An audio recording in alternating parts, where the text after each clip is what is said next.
I looked down and I realized I didn't have a body. It was the first time I noticed that. So I'm looking down, but I see these things, these strands of what look like material just hanging down below me. I'm looking down and seeing these strands of material, and I can't quite look this way or this way. It's kind of like at the corner of my eyes. And I see these things hanging down, and they're these thick things, and then coming down to a point all the way to the length of where what I thought was material. And after all these years, I figured out these were angel wings, and I'm looking out of the eye of an angel.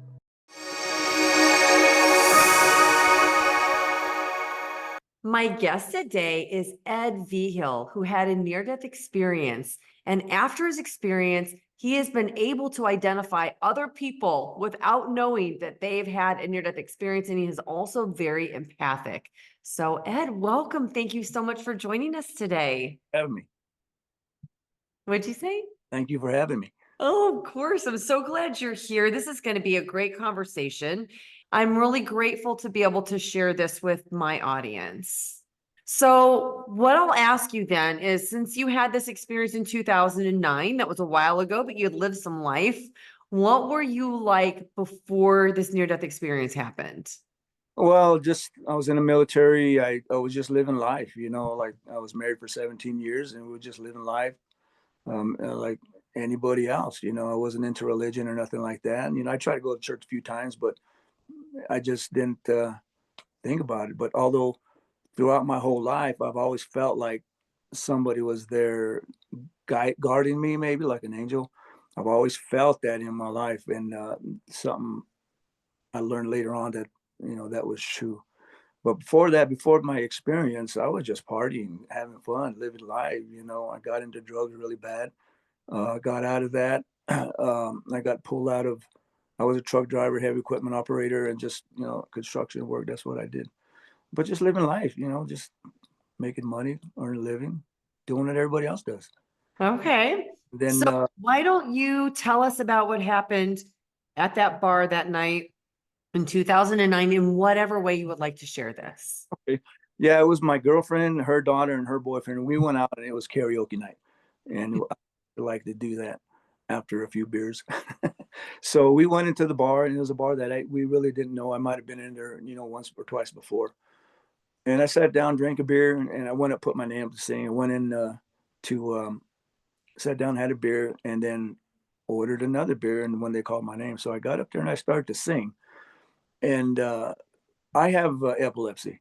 I was diagnosed back in around 2008. So at that point, I was going through medications, trying to figure out the right medication. So I would get dizzy sometimes and blackouts due to that. But I had just finished, I started my second beer when they called my name. So I got up there to sing, and I went halfway through the song, and the guy running the machine was talking so loud with another guy that I couldn't concentrate on the song. And it was just very irritating. So I just handed the mic to a guy behind me, and I started walking back. And when you have seizures, little things will trigger it like that. And so halfway back to the seat, I started blacking out. I started getting dizzy, and then I get enraged sometimes. Not anymore. I'm under control. But back then, I just turned around and started headed back to him. And the closer I got to him, things were getting dark and dark and darker. And I went up to him and I just grabbed him by his shirt, right here by his collar. I just grabbed him, and I blacked out right there.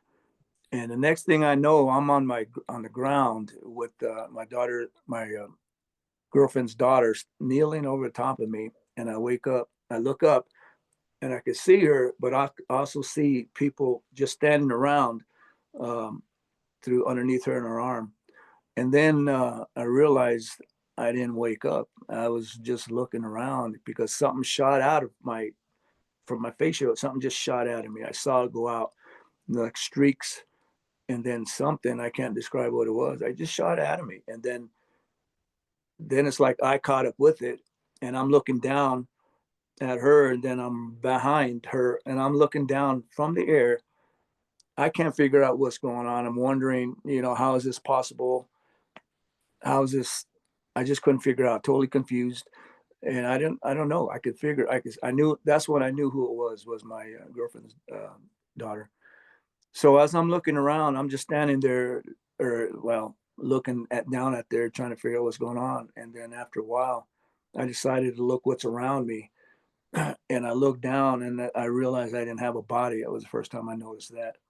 So I'm looking down, but I see these things, these strands of what look like material just hanging down below me.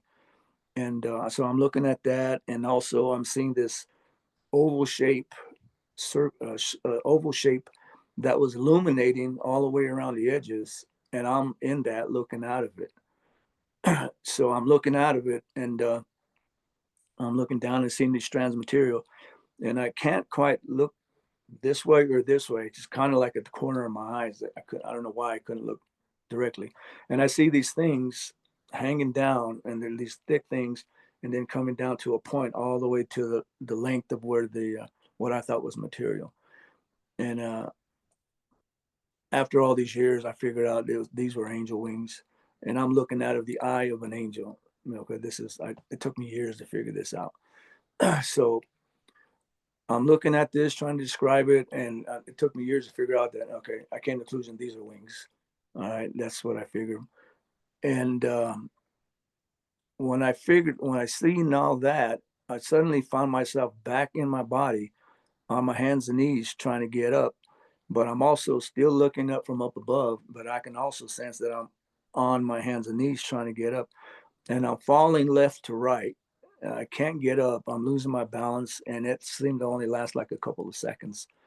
And then I'm back up in the air again, but a little bit further to my right, and I'm looking down, and now there's nothing around me. I'm just looking, and I can see my body in a different position now. The first time I'm kind of on my back, leaning up against the bar, and now I'm like 2 or 3 feet away from where I was the first time, and I'm just laying on my side. I'm not moving, and my girlfriend's daughter is just kneeling next to me, about a foot or two away from me. And she just um, looking down, and nobody's doing nothing. And I start to get very emotional at that point. I can see that I'm looking at my body and nobody's doing anything, and I'm wondering why. Why isn't anybody doing nothing? And they're just standing around looking at me. And then I start getting very emotional, like why I'm just very emotional. I feel like I'm gonna cry, and I'm hurt just looking at my body. And then I realize that I'm dead. I knew that they were going to have a funeral and they were going to bury me. That was going through my head. I knew that was going to happen. And as I'm feeling, you can't shed tears there, but I feel like I want to cry. And then I felt something like I was being lifted up from the ground, like, somebody's holding a little baby. I felt like I was being lifted up towards where I was looking down at. And these feelings, these emotions started going away. Then I started feeling love. The closer it came to me, all these emotions were going away, and I started feeling better, and I started feeling lots of love. And at that point, I sensed something next to me right here, and I kept looking back over my shoulder and looking back down, watching my body slowly being raised up. Kept looking back and forth, like, who's there? But I couldn't see anybody. So my body seemed to have passed through me. And at that point, the love that I felt was so powerful. I couldn't understand how somebody could love me like this after everything that I have done, all the bad I've done, betrayal, drugs, hurt people, beat people up just because I felt like it, because I did martial arts for a long time. And I took pride in everything that I did. And I was just living life. And I thought, how can somebody love me like this after everything? I didn't deserve this. And I felt like a little baby. I just felt so vulnerable, but yet safe, if that makes sense. Uh, I just felt safe, protected. Nobody's can harm me right here. Um, and I felt like I'm being held like a little baby, like a mother holds her baby. And next thing I know, I'm back in my body and I'm standing up, looking straight forward. Now, I can't hear anything for some reason. I know there was noise in there, but I couldn't hear anything. The only thing I heard to the left of me was the bartender saying, "I'm calling the cops." And then the guy that I hit or grabbed recognized his voice, and he says, "No, don't call the cops," because I think he thought he killed me, which he did, or somebody did, because I don't know if I got beat up or what. But I think he felt like, I think he felt he killed me, and so did my girlfriend's daughter, because they were just looking at me. I don't think he thought I was going to get up, but I don't know how I got up. Um, when I felt myself being lifted up, I think maybe somebody was helping me up at that point. But I was just looking forward, and I heard her say, "Call the cops." I heard him say, "Don't." I'm just we My girlfriend's daughter and I just walked out the bar. Nobody said anything to us. I didn't ask any questions what happened, because I'm totally confused on what just happened. They didn't ask me why I did what I did. Nobody said anything. We just got in the car. I was silent the rest of the night, and I didn't ask anybody what happened, and they didn't bring it up at all. And from that point, I never brought it up until a couple of years ago. I tried to at the point where it happened, but I thought I was crazy. I never heard of a near death experience before, so I didn't know what was happening. So I kind of was in shock, probably maybe for a couple of weeks to a month. And then I went about living my life just like I was. I didn't change, nothing happened. I went right back to doing what I did until about 2.5 years ago. Something hit me hard, and it just, everything came back to me, and it just felt like a ton of bricks hit me. Like I was just grounded, like someone was standing on top of me, just holding me down. It just hit me. And I've always known what happened, but it was just in the back of my mind. Now it came up. I knew everything was there. And since then, I have not been able to stop thinking of God since then. Every day, all day, when I wake up in the middle of the night, for 2.5 years, this is what's been going on every day. And I can't help it. I don't try to think about him. Uh, it's just in me.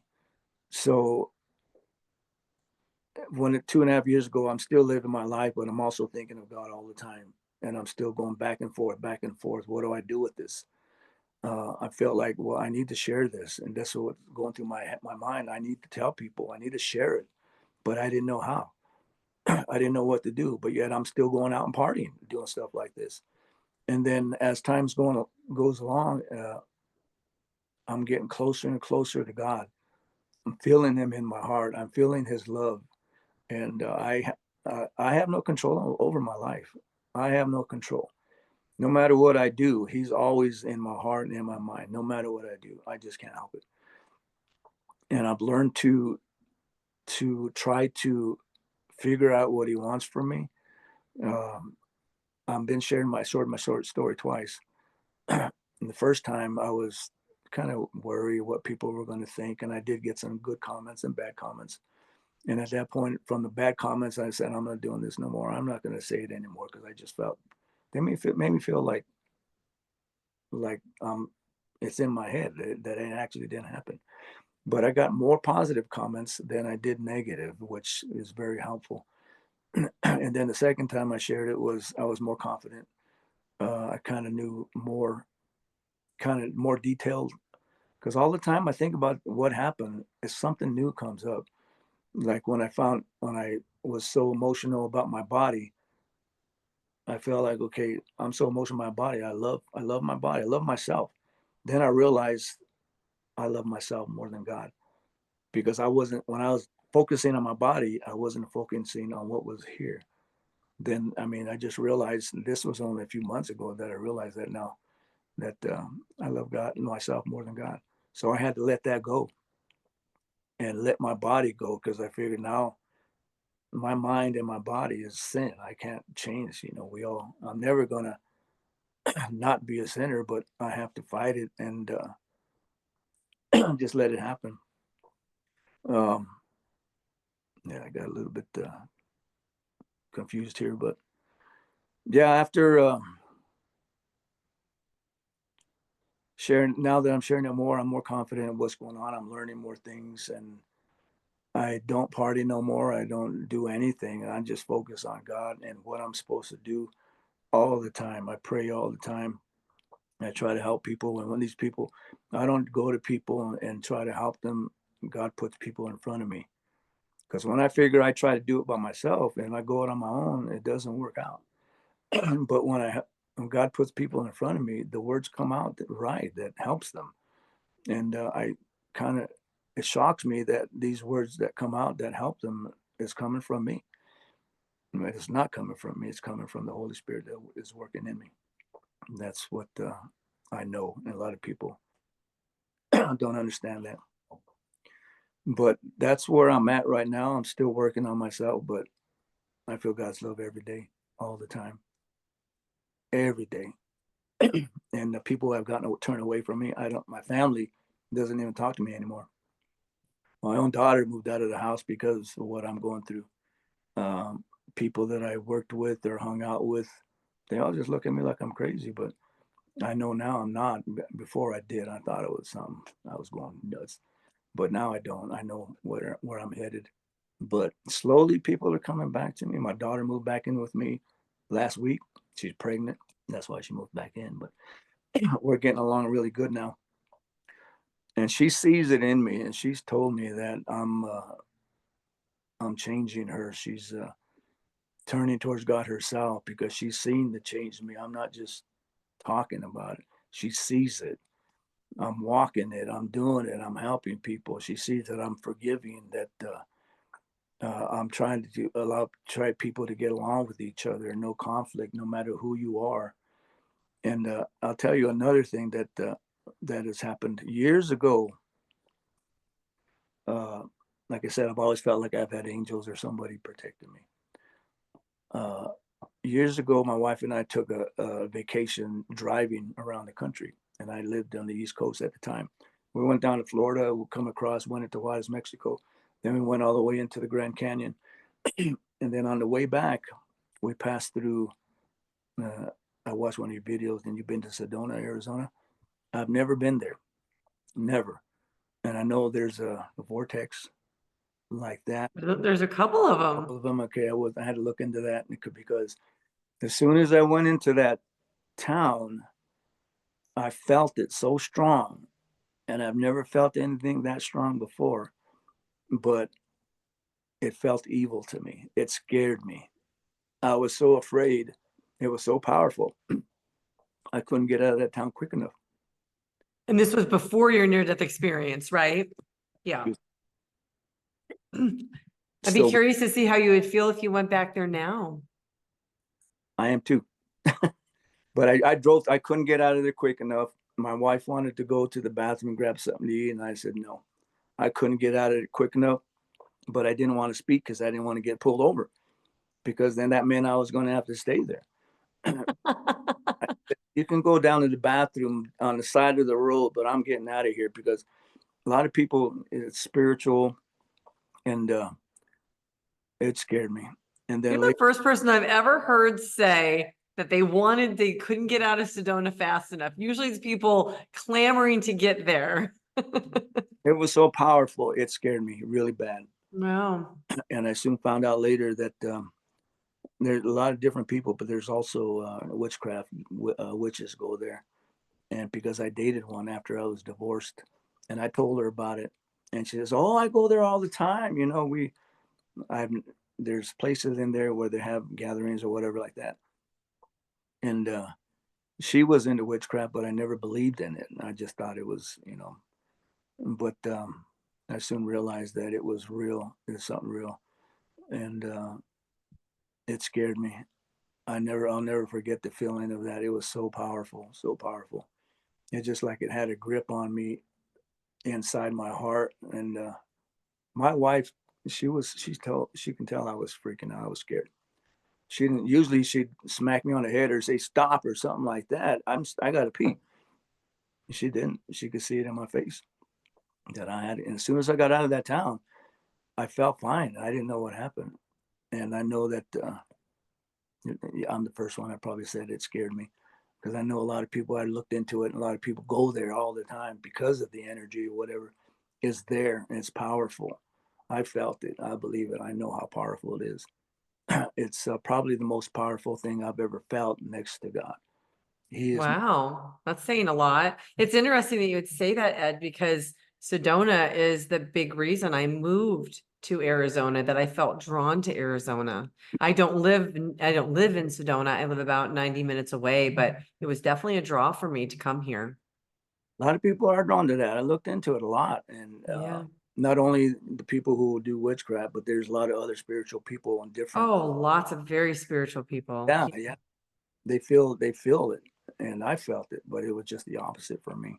Oh, interesting. Well, thank you so much for sharing not only the near-death experience, but your experiences with God afterwards and some of your earlier experiences. I understand how vulnerable it is to be able to go on a show and to endure comments. Positive ones are great, but the negative ones often aren't that much fun. But I'm hoping that you're going to get really positive. I have a really great audience. And I think just based on what you're talking about, I don't think you're going to see that here. I think you're going to see great comments, and I hope that you'll have a chance to interact with some of them. I hope so. It doesn't bother me anymore. That's I've good. That's good. good. Well, so I'd love to ask you a few questions about your near-death experience because I've done a lot of these interviews. I've read and studied a lot of these accounts, and you said something I have never ever heard anybody say before. And that is that when you died and you were floating above your body, you saw these bits of fabric floating in here, and you could see things behind you. You could see things in all directions.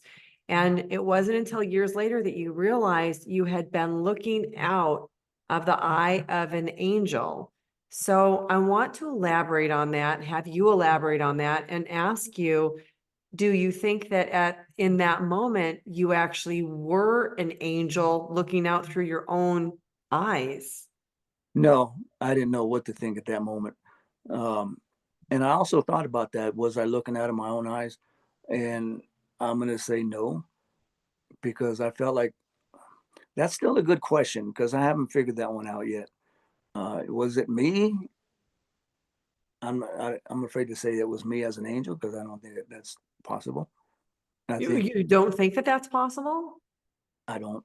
Well, that's interesting because I've had a lot of people on here on this show that I've talked to personally who have said that they've uncovered that they were an angel incarnate on the earth having a human experience. So there are a lot of people who believe that that's energetically a possible thing.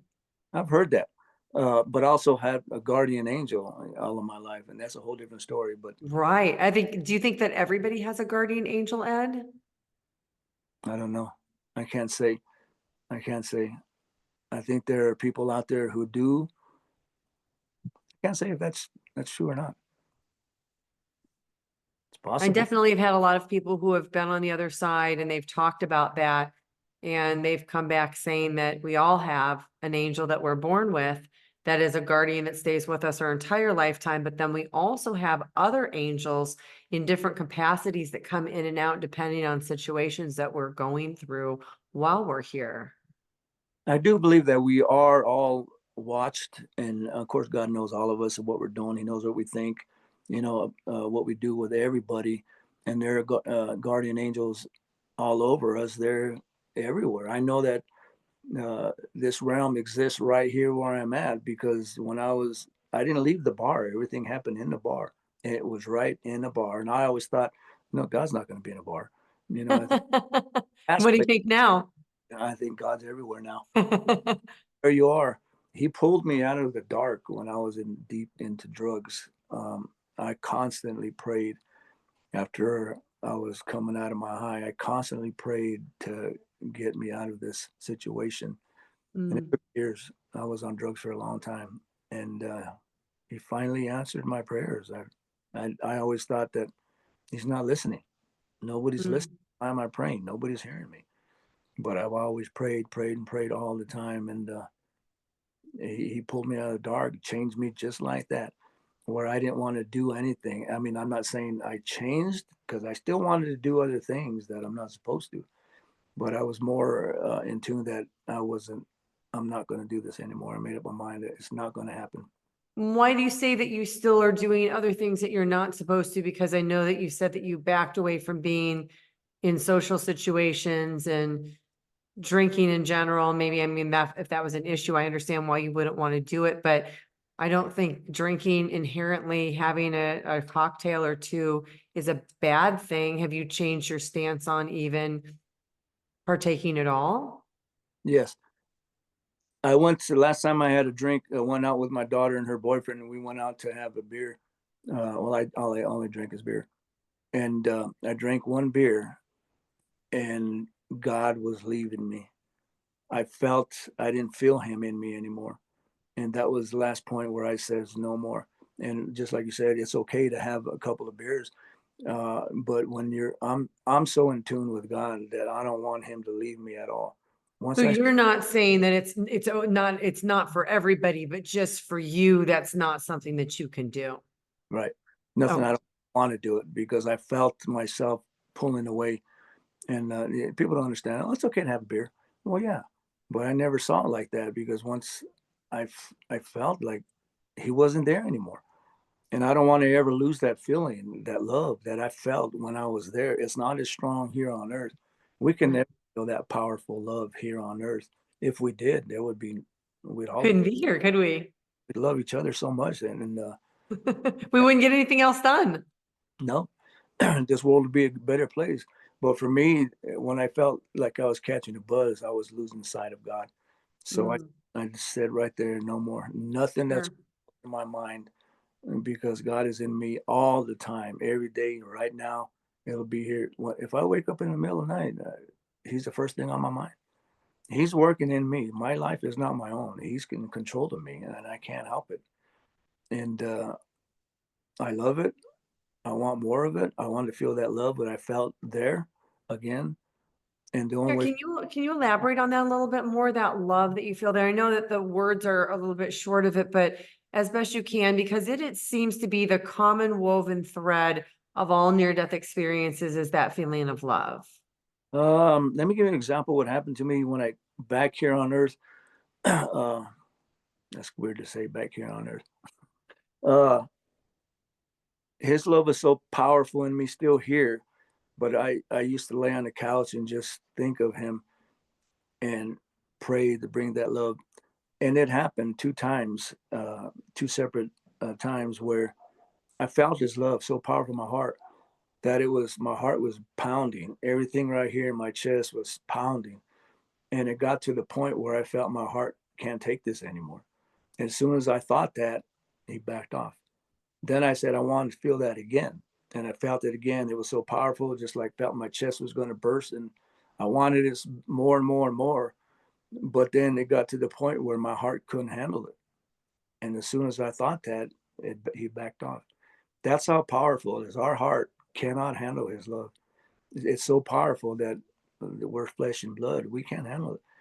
And if in heaven, or whatever you want to call it, for me, it's heaven, uh, we can handle it in the spirit. Our soul can handle the full force of God. So if you take, like, say, a mother having her baby and seeing that baby for the first time and that eye to eye contact, that's got to be pure love for the mother. It's just a bond and a natural bond. Take that and multiply it times 1,000, give or take. That's how powerful it is. It is hard to explain.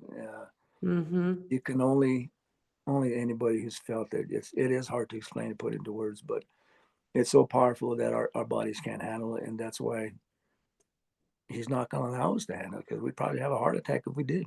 Like Yeah, mom, I agree with you. yeah. So what's interesting is I've been listening to the words that you're using. You use the word sin. You've used words that I guess I would associate with being religious. Yet, because we had our conversation before we started the interview, I know that you're not religious. So, will you explain to people the difference in maybe the God and the way that you view things versus the religious views of God? Well, there's so many different types of religion in this world, and they don't coincide with. They don't agree with each other. So you have different religions, and I don't agree with it because they don't agree with each other. They don't come together as one, and that's what we're supposed to do: be as one. with God. And when we become one with God, we find these other ones that are one with God. For instance, when I seen these other people that have their near-death experience, I'm one with them. I felt it. I can feel it. This other girl that I saw her, I felt it. Even I understood what it was because it was the second time I felt it, but she didn't. She had no clue what was going on, but I did. She was like me for the first time I saw it. So religion, I don't believe in it because people want me to go to their particular place or this particular place. I have Mormons contacting me, and I don't push them away. I'll talk to them. I'll have a conversation with them, and I enjoy talking about it. Matter of fact, they just called me like 3 or 4 hours ago, just out of the blue, because one of them has my phone number, and I talk to him, and I tell him my beliefs. He tells me that I need to focus on scripture and stuff like that, and I say, sometimes when people quote scripture to me, I feel like I know what you're talking about. I says, well, don't you think it's possible that maybe somebody can come to God through a different way rather than through the Bible? Don't you think God can work in other people and use people in different ways to help other people? That's how I look at it. So if I find myself in a religion, I have to follow somebody else's rules. I have to go with what they say. And if I question them, then I'm wrong. I'm not allowed to question anybody. But now that this happened, I know the pastor at a church, and I talked to him about this, and I don't belong to that church no more because I question him. And he doesn't believe in their death experiences. But I wanted to see maybe if a pastor might have believed this and know about it. But I think I got him to believe it a little bit because I confused him just by the way I was talking. Because he knows I don't know the Bible. He knows I don't go to church, but I know him. But the way I talk about it, he was shocked, and I'm shocked the way I talk about it. It just comes out. Like when I'm talking to you right now, it's just coming out. I just let whatever happens, and just let it flow. So when it comes to religion, I can't. I won't have people read the Bible to me because everybody interprets it different. I get my. I pray on it, and God speaks to me in different ways that I don't know where they're coming from. They just come out of the blue. He might put somebody in front of me that I might learn from. So I told him, I says, I rely on God only for my direction. And they don't understand me. And that's okay because I can't expect anybody to understand me. Unless you've been there, you're not going to know. And I don't judge people at first. I like, how can you not love God? How can you not know him? But I was the same way. So I can't judge anybody for not knowing uh, or not even wanting to get to know God because I didn't. And now I do. And he's working in me, and I can't help it. And people have see the change in me, and I don't fight it anymore. I just let it flow. I just go along with it. Okay, that makes a lot of sense. So earlier I heard you say, I know where I'm headed. Can you elaborate on what you mean by that? I'm headed on my path, my journey, where I'm supposed to be, what I was meant to do, what I was born to do, and I'm still learning on that. And it's not to be uh, earning where you have to make a living, but it's not to focus on none of that stuff. I'm focused. I'm headed towards God, towards the Holy Spirit working in me to focus on Him only. But like I said, He is focusing more on me than I am Him because things happen just out of the blue. So I'm headed towards working my way back to heaven. I decided that I had an agreement with God that, okay, I'm here on this earth. I'll be here as long as you need me to. And when it's time to go, I'm ready to go. I'm not going to say, God, take me now. I want to be back where I'm supposed to be, where I belong. Use me here as you need me. Uh, Whatever you need me for, I'm here. I accept it. I'll take all the challenges here on this planet. I'll take all the good with the bad. I'll see the ugliness. I'll see all of that. But I can't judge anybody because I could have been one of those people too. With all the drugs that I was on, I could have done something stupid. Matter of fact, I almost shot somebody with a shotgun one time. But I don't judge anybody because now I know that He's working in me and I'm headed towards Him. Being one with God, being one. and finding other people who are one with God. It was a beautiful thing when I seen those other people, just knowing who they were. They are one with God. I felt it in my heart. It was just an overwhelming feeling. That first time I didn't know what it was. The second time I knew what it was, but she didn't know what it was. So we help each other to help other people, like your audience. Maybe, they're liking what I'm saying. Maybe they're not, but hopefully they can figure out that we have to be one with God and in order to be one with each other. We cannot be one with each other unless we're one with God. We can try, but it's not going to work out because we don't have God in our hearts. So how can we know how to become one with God? God has to be in us to know how to be with them. We're all one, but we just haven't figured out how to work it out and be one with God, if that makes sense. Okay. So I know a lot of people who have had near-death experiences come back with abilities that they didn't have before. And I mentioned in the introduction that you have this uncanny ability to pick out people that you've never met before and know without them telling you that they've had a near-death experience. So how did you first discover that? Because that's a fascinating thing to uncover. That guy at the rodeo grounds, I didn't know what I was feeling. And I was standing up because it wasn't even what he was saying on how to have a personal relationship with God. It was just something about him and what he was doing that it was just there. And that's when I had to go talk to him. I had to. And everybody was leaving. I told my daughter, I have to talk to this guy. There's something there. I have to talk to him. And he recognized me before I recognized him.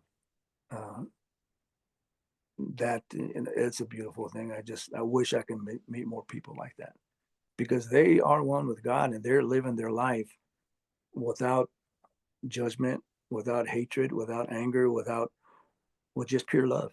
They have it in their heart. It's pure love, and we want to share this pure love with everybody, so that they can maybe get a glimpse of maybe what it feels like, and hopefully, I don't know how to explain it. I just wish people can feel it.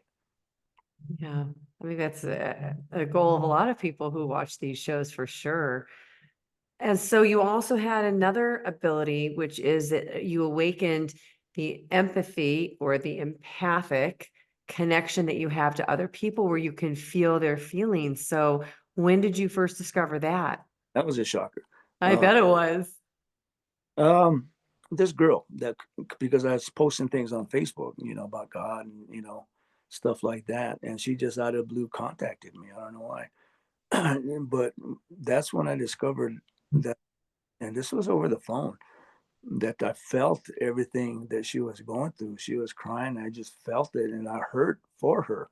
I felt it in my heart as if I'm going through it with her, and it almost made me want to tear. I teared up because it's like I felt it, and it was so painful to feel somebody else's pain that we can. Before I'd look at somebody like that and I say, "Oh, get over it. You'll be fine, whatever." But I can't do that anymore because I feel her pain.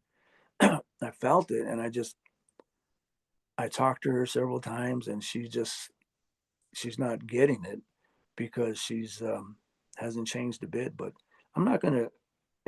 I don't call her; she'll call me because I'm not gonna push it.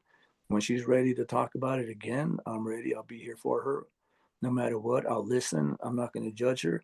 I might give her a little bit of advice, but I talk about God a lot. That's for me. That's the only way to heal uh, ourselves, our inner self, our hearts, our souls, our minds through Him. That's it. That's the only way for me. And I'm trying to help her. I talk to her about it, and I'm not getting through to her, but I'm still here for her no matter what. And Oh, that's so nice. that happened to my sister too.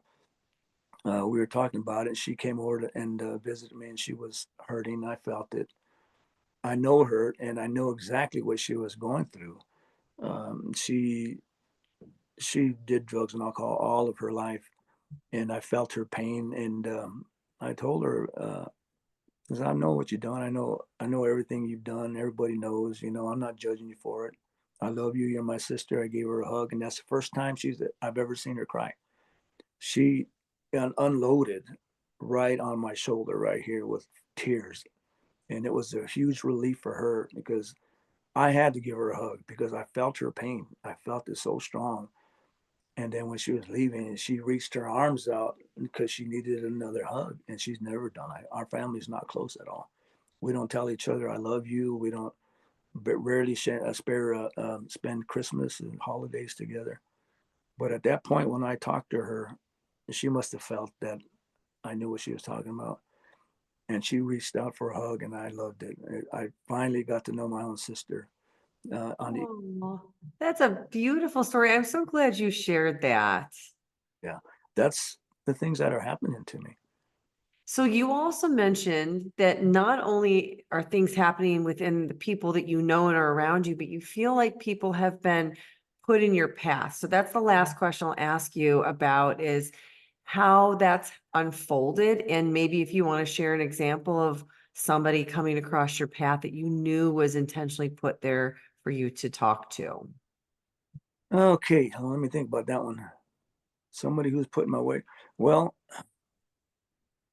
let me see. There's so many people that have come into my path. Like I said, it comes out of nowhere, through people or through things. Nothing's coming to mind right now, but it has happened. Um, I can't think of anything. That's okay. I wasn't trying to put you on the spot No, or anything. I was just curious to know, you're at the gas station and something happens. Sometimes there are these synchronicities where timing lines up and you're just almost stunned to see how timing can be affected to help line people up. okay, I got one right now that just happened. Oh, I knew it. These friends that called me on the phone.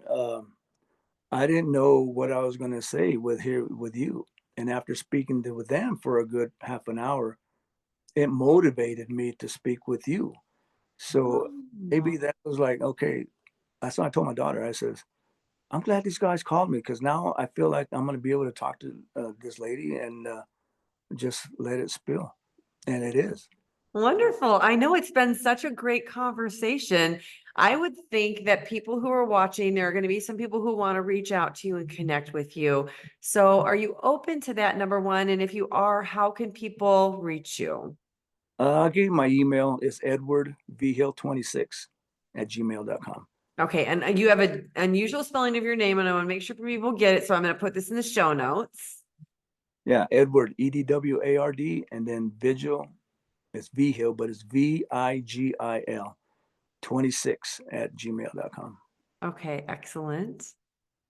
And then are you also on Facebook? I thought you were there too. I took it off for a while because I am there now, but I have like 4 friends.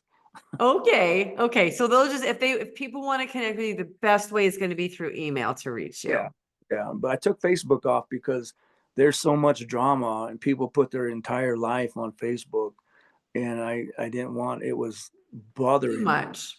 It was causing me. It was stopping me from advancing in my journey just by listening to their problems. I didn't want to hear that anymore. I needed to focus on myself to get closer to God so I can help other people because I can't help anybody if I can't help myself first. Yeah, I think that that's a great point. Well, Ed, I'm so glad to have met you. Thank you so much for sharing your beautiful messages of love and empowerment from God and your connection and your story. I appreciate what you're doing to help wake up the collective consciousness. It is so needed right now. Thank you so much for having me. I enjoyed it. I need to get things like this out more. Yeah, I agree. And that's why we're here. And thank you to everybody for watching. Next up, check out this playlist of other NDE interviews. Please like and subscribe. It really helps this channel to grow so I can bring you more content.